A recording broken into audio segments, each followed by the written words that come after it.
Welcome to Chillin' 101. We hope this video helps. You start by making sure the device holds the Gmail account you want to remove or replace.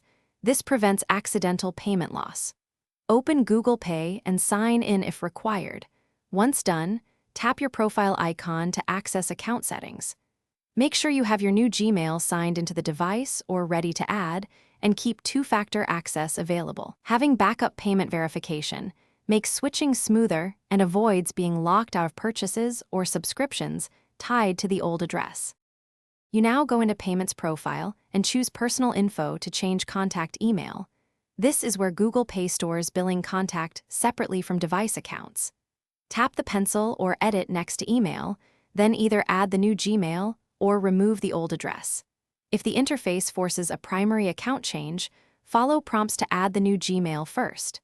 During this step, Google may ask for two-factor confirmation or to verify a linked card. So complete verification to commit the change and avoid partial updates.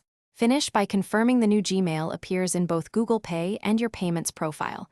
Once confirmed, sign out and sign back in to refresh tokens. Make sure linked cards and recurring subscriptions map to the new email so receipts and alerts arrive correctly. If something goes wrong, like the new email not appearing, clear the app cache, force close and update Google Pay, then try again.